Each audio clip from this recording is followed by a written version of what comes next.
jalan pintas. Amsal 14 ayat 12 berkata, ada jalan yang disangka orang lurus, tetapi ujungnya menuju maut. Kerap kali ketika kita mengendarai mobil untuk menuju suatu tempat, lalu kita melihat ada kemacetan menanti kita di depan, maka kita segera berbelok, memutar untuk menghindarinya. Kita mencari jalan alternatif atau jalan pintas untuk sampai ke tujuan kita. Atau bila kita terburu-buru menuju suatu tempat, kita juga sering mengabaikan jalan utama dan masuk ke jalan-jalan kecil. Sebab itu merupakan jalan pintas yang menyampaikan kita dengan lebih cepat. Semua kita tentunya suka bila kita dapat sampai ke tujuan lebih cepat dengan mengambil jalan pintas. Namun mengambil jalan pintas bukanlah suatu prinsip yang dapat diterapkan untuk semua aspek kehidupan. Justru seringkali mengambil jalan pintas dalam menjalani kehidupan ini bukanlah hal yang benar untuk dilakukan. Bahkan dalam mengambil jalan pintas saat mengendarai mobil pun kadang-kadang hasilnya tidak baik. Misalnya bila kita mengambil jalan pintas yang biasanya jalan-jalan kecil saat malam hari, di mana tidak ada lampu jalan, kita tidak melihat adanya lubang yang dalam yang membuat mobil kita terperosok ke dalam dan justru membutuhkan waktu lebih lama untuk mengeluarkannya. Janganlah karena ketidaksabaran kita mau segera kaya, kita mau segera terkenal, kita mau segera berkuasa, kita mau keinginan kita segera tercapai, maka kita mengambil jalan pintas untuk itu. Maksudnya mengambil jalan pintas di sini adalah ketika kita memiliki suatu keinginan atau tujuan dalam hidup, maka demi mendapatkannya kita menghalalkan segala cara. Dan kita berargumen bahwa karena tujuan kita adalah sesuatu yang baik, maka demi mencapainya kita harus berani membayar harga. Bahkan kita dipaksa oleh keadaan harus mengambil jalan pintas tersebut, yakni kita harus kompromi mengerjakan hal-hal yang buruk, termasuk mengorbankan integritas kita dan nilai-nilai kebenaran yang seturut dengan firman Tuhan. Di saat pandemi COVID-19 seperti saat sekarang ini, semua orang dihadapkan pada pilihan untuk menjadi pribadi yang lebih baik atau sebaliknya. Karena kita dihadapkan pada situasi yang tidak biasa, situasi yang sama-sama belum kita hadapi sebelumnya. Bila kita pedagang, mungkin kita harus belajar menjual barang dagangan kita secara online yang sebelum pandemi COVID-19 ini belum pernah kita kerjakan. Bila kita seorang guru, kita harus mengajar anak didik kita secara daring yang sebelum pandemi COVID-19 belum pernah kita kerjakan. Akan ada saat di mana seseorang tergoda untuk mencari jalan pintas saja demi mempertahankan hidupnya atau demi kenyamanan hidupnya. Bila kita pedagang seperti contoh di atas, bisa jadi kita tergoda untuk mengambil jalan pintas. Misalnya menjual banyak telur dagangan yang kita tahu sebagian sudah dalam keadaan yang tidak segar lagi kepada pembeli. Dan kita sudah berketetapan hati tidak akan mengalah jika nanti dikomplain. Itu semua demi mendapatkan keuntungan cepat, sebab pemasukan kita biasanya pun sudah menurun jauh. Jadi kita halalkan segala cara agar jualan kita laku. Atau jika kita guru, kita tergoda untuk hanya sekedarnya saja memberikan tugas secara daring kepada WA grup murid-murid kita, dan bukannya menghubungi mereka satu persatu, memastikan mereka belajar dengan baik, mengatasi persoalan mereka. Sebab kita mau menghemat biaya pemakaian internet, atau kita lebih suka memakai waktu kita demi kenyamanan kita saja. Kita tidak peduli apakah murid-murid kita tersebut benar-benar belajar. Yang penting kita sudah memberikan tugas dan kita mendapatkan gaji.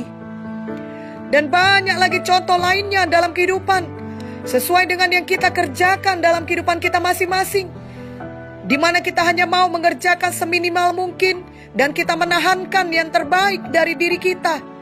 Kita tidak mau bersusah payah untuk berkorban sehabis daya kita, namun kita tetap mengharapkan agar hasil yang luar biasa baiknya terjadi kepada kita. Janganlah kita tertipu dengan berpikir bahwa bila kita terus-menerus membuat pilihan yang salah, kita akan tetap mendapat hasil yang terbaik. Galatia 6 ayat 7 jelas berkata, jangan sesat. Allah tidak membiarkan dirinya dipermainkan. Karena apa yang ditabur orang, itu juga yang akan dituainya. Adalah baik untuk memiliki visi yang besar, untuk memiliki goal yang besar, untuk beriman melakukan perkara-perkara yang besar. Namun jika perkara tersebut memang berasal dari Tuhan, maka kita akan bertekun, bersabar dalam segala prosesnya, sampai akhirnya kita tiba di sana. Kita bukan berusaha mempersingkat prosesnya, atau mempercepat waktunya dengan mengambil jalan pintas, yang kita pikir akan sangat menguntungkan kita. Kalau kita mengingat kisah Lot di dalam Alkitab, kita tahu bahwa suatu hari ketika Lot dihadapkan pada pilihan penting dalam hidupnya, Lot justru membuat keputusan yang salah. Lot memilih baginya seluruh daerah Jordan dan berdiam di daerah yang letaknya di dekat Sodom. Jadi Lot memilih jalan pintas. Ia memutuskan untuk pindah ke tempat itu, yang ternyata adalah keputusan terburuk yang dapat dibuatnya untuk hidupnya dan untuk keluarganya juga. Itu semua karena ia melihat tempat itu memiliki peluang yang jauh lebih baik untuknya daripada tempat lainnya. Ini merupakan pelajaran kepada kita, yakni jika kita mau membuat keputusan untuk hidup dan masa depan kita, maka janganlah membuatnya berdasar kenyamanan semata, atau keamanan semata, atau keuntungan materi semata, ataupun kesenangan semata. Namun mintalah arahan dari Tuhan dan juga dari hamba-hambanya yang benar. Lot memilih jalan pintas, meninggalkan Abraham, karena apa yang dilihatnya baik dan menguntungkan bagi dirinya. Tapi akibatnya, Lot kemudian harus melihat kejahatan orang Sodom dalam kehidupannya sehari-hari. Sungguh harga yang sangat mahal demi memperoleh kenikmatan duniawi. Kejadian 13 ayat 10-13 menuliskan, lalu Lot melayangkan pandangnya dan dilihatnya lah bahwa seluruh lembah Jordan banyak airnya, seperti taman Tuhan, seperti tanah Mesir, sampai ke Zoar. Hal itu terjadi sebelum Tuhan memusnahkan Sodom dan Gomora. Sebab itu Lot memilih baginya seluruh lembah Jordan itu. Lalu ia berangkat ke sebelah timur dan mereka berpisah. Abraham menetap di tanah Kanaan, tetapi Lot menetap di kota-kota lembah Jordan dan berkemah di dekat Sodom.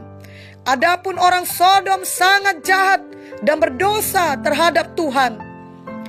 Dan seiring waktu berlalu, Lot yang tadinya berada di dekat Sodom atau di luar kota Sodom, namun pada akhirnya Lot dan keluarganya sudah hidup menetap di dalam Sodom. Kejadian 14 ayat 12 menuliskan, juga Lot, anak saudara Abram, beserta harta bendanya, dibawa musuh, lalu mereka pergi, sebab Lot itu diam di Sodom. Kita tahu bahwa orang Sodom sangat jahat dan berdosa terhadap Tuhan. Begitu jahatnya orang Sodom sehingga mau dihancurkan atau dimusnahkan Tuhan. Namun Tuhan memberitahu kepada Abraham bahwa Sodom akan dihancurkan, dan Abraham kemudian bersyafaat untuk Lot. Tuhan kemudian mengirimkan malaikat untuk menyelamatkan Lot dan keluarganya. Namun kalau kita terus membaca kisah Lot, akhirnya tidaklah baik, di mana istrinya menjadi tiang garam, dan kedua anaknya membuatnya mabuk untuk dapat mempunyai keturunan. Namun anak-anak mereka adalah bapa dari orang Moab dan Bani Amon, yang akhirnya merupakan musuh dari bangsa Israel. Kita bertanya-tanya, seandainya saja Lot tetap bersama Abraham, seandainya saja Lot membiarkan Abraham memilih duluan, sebab demikianlah yang benar untuk dilakukan. Seandainya saja Lot tidak memilih tinggal di dekat Sodom, seandainya saja Lot tidak mengambil jalan pintas demi kenyamanan hidupnya, mungkin kisah kehidupannya dan keluarganya akan memiliki akhir yang berbeda. Pilihan kita selalu menentukan masa depan kita. Tentunya kehidupan tidak menjadi lebih mudah setelah pandemi COVID-19 ini. Di beberapa daerah telah dimulai kehidupan dengan adaptasi kebiasaan baru. Tiap-tiap hari akan memiliki tantangan tersendiri. Namun apapun itu, janganlah membuat kita mengambil jalan pintas, yakni kompromi dengan dosa, lalu memilih yang salah. Misalnya memilih mendapatkan kekayaan cepat dalam jangka pendek, namun sebenarnya dalam jangka panjang justru tidak membawa kebaikan, seperti kisah Lot. Lot sepertinya tidak berpikir panjang. Mungkin ia berpikir dengan hidup di dekat Sodom, ia pasti lebih diberkati. Ia dan keluarganya akan lebih makmur. Hidup mereka akan terjamin. Masa depan yang indah menanti mereka. Tetapi setelah selang beberapa waktu, justru kebalikannya yang terjadi. Sebab kota Sodom sangat jahat. Hati Lot sangat menderita, sangat tersiksa. 2 Petrus 2:7-8 menuliskan, tetapi ia menyelamatkan Lot, orang yang benar, yang terus-menerus menderita oleh cara hidup orang-orang yang tak mengenal hukum dan yang hanya mengikuti hawa nafsu mereka saja. Sebab orang benar ini tinggal di tengah-tengah mereka dan setiap hari melihat dan mendengar perbuatan-perbuatan mereka yang jahat itu, sehingga jiwanya yang benar itu tersiksa. Sebenarnya itu juga yang terjadi bagi kita anak-anak Tuhan, di mana ketika kita mengambil jalan pintas, maka setelah selang beberapa waktu, bila kita jujur, hati kita akan menderita. Sebab kita sudah pernah mengecap kebenaran. Kita tahu apa yang sudah kita lakukan adalah hal yang salah. Sayangnya tetap ada anak Tuhan yang mengeraskan hati dan tidak berbalik. Padahal hati kita yang tidak tenang tersebut adalah tanda bagi kita untuk segera berbalik dan bertobat, di mana dalam Tuhan Yesus selalu ada pemulihan dan pengampunan. Mari kita ikuti jalan Tuhan, kita ikuti bentukan Tuhan, di mana semuanya itu membutuhkan proses dan kerap kali membutuhkan waktu yang tidak sebentar. Mari kita jalani dengan percaya kepada Tuhan. Semua kita tidak akan tenang naik pesawat jika sebelum terbang kita mendapatkan berita yang beredar bahwa pilot pesawat kita tersebut sebenarnya mendapatkan ijazah pilotnya dengan jalan pintas, bahwa ia tidak lulus dari sekolah penerbangan. Walau kabarnya ia pernah belajar selama beberapa tahun, sayangnya di saat-saat terakhir ada beberapa ujian di mana ia tidak lulus. Namun ia berhasil mendapatkan ijazah dengan jalan pintas tanpa mengulangi ujian itu dengan benar. Kita akan memastikan bahwa berita itu hanya hoax saja, sebab taruhannya adalah nyawa kita. Namun bila ternyata berita itu benar, tentunya tidak ada kita yang mau tetap naik pesawat yang dipimpin oleh pilot itu. Dan kita akan sangat menyesalkan perbuatannya. Ia mengaku sebagai pilot berijazah, padahal pada kenyataannya tidaklah demikian. Walau mungkin dia sudah berhasil membawa pesawat selama beberapa bulan sebelum akhirnya kebohongannya terbongkar, namun tentunya ia tetap harus dipecat atau diberhentikan karena ternyata ada penipuan saat ia memperoleh ijazah.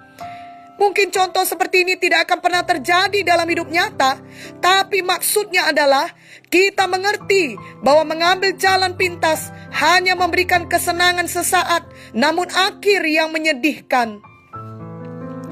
Saat kita harus membuat pilihan, pastikanlah kita tidak membuat pilihan yang bertentangan dengan firman Tuhan.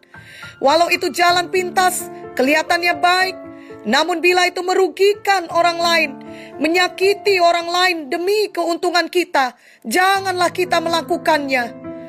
Demikian juga saat kita menghadapi kesulitan, janganlah demi supaya kita segera keluar dari kesulitan itu, kita mengambil jalan pintas. Mari kita ingat kisah Daud, di mana jelas Tuhan sudah mengurapi dia menjadi raja atas Israel. Dia melayani Saul, raja sebelumnya, dengan tulus. Dia sering memainkan musik yang membawa hadirat Tuhan, sehingga Saul dibebaskan dari pengaruh roh jahat. Dia yang mengalahkan Goliat ketika Saul dan seluruh Israel ketakutan. Namun Daud justru dibenci dan dicemburui Saul, dikejar dan diburu untuk dibunuh. Bertahun-tahun Daud hidup dalam pelarian, sangat susah. Lalu suatu kali ada kesempatan terbuka untuk membunuh Saul, untuk mengakhiri semua penderitaannya. Kelihatannya ini jalan keluar dari Tuhan. Kelihatannya ini jalan pintas yang sangat baik, yang tidak boleh dilewatkan. Bahkan teman-teman seperjuangannya pun mengatakan agar Daud segera membunuh Saul. Tetapi Daud tidak mengambil jalan pintas tersebut. Kita dapat membaca kisahnya dari 1 Samuel 24 ayat 1 sampai 23, di mana dalam ayat ke-7 dituliskan, lalu berkatalah ia kepada orang-orangnya, dijauhkan Tuhanlah kiranya daripadaku untuk melakukan hal yang demikian kepada tuanku, kepada orang yang diurapi Tuhan, yakni menjamah dia, sebab dialah orang yang diurapi Tuhan. Apakah setelah itu Saul berhenti mengejar Daud? Ternyata tidak demikian. Walau Saul menangis dan kelihatannya ia menyesal, tapi pada kenyataannya ia masih memburu Daud untuk membunuhnya. Berarti Daud masih dalam kesulitan, dalam pengejaran, dalam kesusahan. Dan lagi-lagi Daud dihadapkan pada pilihan untuk mengambil jalan pintas atau tetap pada jalan Tuhan. Karena untuk kedua kalinya terbuka kesempatan bagi Daud untuk membunuh Saul. Kita dapat membaca kisahnya ini dalam 1 Samuel 26 ayat 1 sampai 25. Dan pada ayat 9 sampai 11 jelas dituliskan, tetapi kata Daud kepada Abisai, jangan musnahkan dia. Sebab siapakah yang dapat menjamah orang yang diurapi Tuhan dan bebas dari hukuman? Lagi kata Daud, demi Tuhan yang hidup, niscaya Tuhan akan membunuh dia. Entah karena sampai ajalnya dan ia mati, entah karena ia pergi berperang dan hilang lenyap di sana. Kiranya Tuhan menjauhkan daripadaku untuk menjamah orang yang diurapi Tuhan. Ambillah sekarang tombak yang ada di sebelah kepalanya dan kendi itu, dan marilah kita pergi. Daud tidak mengambil jalan pintas. Daud tetap sabar menanti waktu Tuhan. Daud percaya pada Tuhan. Tuhan sudah berjanji ia menjadi raja melalui Nabi Samuel yang mengurapi Daud. Maka pada waktunya Tuhan akan mengangkat Daud. Daud perlu dibentuk oleh Tuhan melalui semua proses kehidupan, termasuk di dalamnya kesulitan dan kesusahan akibat dari pengejaran yang dilakukan Saul. Adakah janji Tuhan secara spesifik yang kita simpan dalam hati kita masing-masing? Apakah kelihatannya justru kesulitan dan kesusahan yang kita alami? Jangan menyerah, jangan putus asa, jangan kehilangan iman, dan terutama jangan ambil jalan pintas. Mari teladani kisah Daud ini. Kita tahu bahwa akhirnya Daud menjadi raja atas Israel. Dan dari begitu banyaknya raja-raja Israel, sampai sekarang yang dikenal adalah bintang Daud. Bahkan Tuhan Yesus sendiri disebut adalah keturunan Daud atau anak Daud. Tentunya kebaikan yang utama adalah Daud disebut sebagai orang yang berkenan di hati Tuhan. Kisah Para Rasul 13 ayat 22 menuliskan, setelah Saul disingkirkan, Allah mengangkat Daud menjadi raja mereka. Tentang Daud Allah telah menyatakan, aku telah mendapat Daud bin Isai, seseorang yang berkenan di hatiku dan yang melakukan segala kehendakku. Biarlah ini juga jadi atas kita. Semua kesulitan yang kita alami mengubahkan hati kita untuk menjadi orang yang berkenan di hati Tuhan. Adalah sangat menyedihkan jika keadaan berubah, namun hati kita tetap tidak berubah. Lebih baik keadaannya belum berubah, namun hati kita sudah berubah menjadi lebih seperti karakter Tuhan Yesus. Dan pada waktunya, keadaan kita itu pun pasti diubahkan Tuhan. Mari kita menanti dengan sabar. Jangan pernah lagi mengambil jalan pintas. Kami pernah beberapa kali membuat ice cream sendiri. Dan hasilnya cukup baik, rasanya enak, dan kami semua senang menikmatinya. Namun saat pertama kali kami membuatnya, hasilnya tidaklah langsung baik. Karena waktu itu kami tidak sabar untuk segera mencoba dan menikmatinya, sehingga kami mengeluarkan adonan es krim itu terlalu cepat dari freezer atau kulkas kami. Itu membuatnya masih terlalu lembek dan tidak enak dimakan sebagai es krim. Sebenarnya banyak jenis makanan lain yang membutuhkan kesabaran untuk memasaknya. Bila buru-buru atau tidak sabar, justru akan mengacaukan hasil masakan itu, atau setidaknya mengurangi kualitasnya. Seperti kalau memasak ikan arsik, butuh waktu yang lama agar semua bumbu menyerap dengan baik. Bahkan untuk membuat puding sekalipun, seseorang harus sabar menanti agar itu mengeras dan menjadi puding supaya hasilnya baik. Bila sebelum waktunya tiba, kita tetap memaksa agar puding itu bisa dimakan, maka tentu tidak akan berhasil. Tidak peduli berapapun baiknya persiapan kita untuk memasak suatu jenis masakan, bila kita tidak sabar menanti waktu yang dibutuhkan untuk memasaknya, maka dapat dipastikan hasilnya tidak akan bagus, bahkan bisa jadi rusak sama sekali. Sama halnya dengan kehidupan kita, kesabaran adalah hal yang harus kita miliki agar kita dapat sampai pada panggilan Tuhan bagi kita. Firman Tuhan dalam Yakobus 5 ayat 7-8 mengatakan, karena itu saudara-saudara, bersabarlah sampai kepada kedatangan Tuhan. Sesungguhnya petani menantikan hasil yang berharga dari tanahnya, dan ia sabar sampai telah turun hujan musim gugur dan hujan musim semi. Kamu juga harus bersabar dan harus meneguhkan hatimu, karena kedatangan Tuhan sudah dekat. Mari kita selalu ingat bahwa kedatangan Tuhan selalu semakin dekat setiap harinya, sehingga itu membuat kita semakin teguh untuk terus hidup dalam jalan Tuhan, hidup dalam kesabaran dan ketekunan, dan bukan terburu-buru mengambil jalan pintas. Biarlah dari hati kita senantiasa berkata, Tuhan tahu yang terbaik, Tuhan tidak akan terlambat. Itu sebabnya saya akan tetap bersabar dan tetap memiliki pikiran yang menang. Berapa lama pun itu, saya belajar menikmati di mana saya sekarang. Selagi saya menuju kemenangan saya tetap bersyukur di tengah semua proses dan bentukan. Karena saya tahu Tuhan memegang kendali. Saya akan tetap bertekun di tengah semua penderitaan. Saya tidak akan menyerah.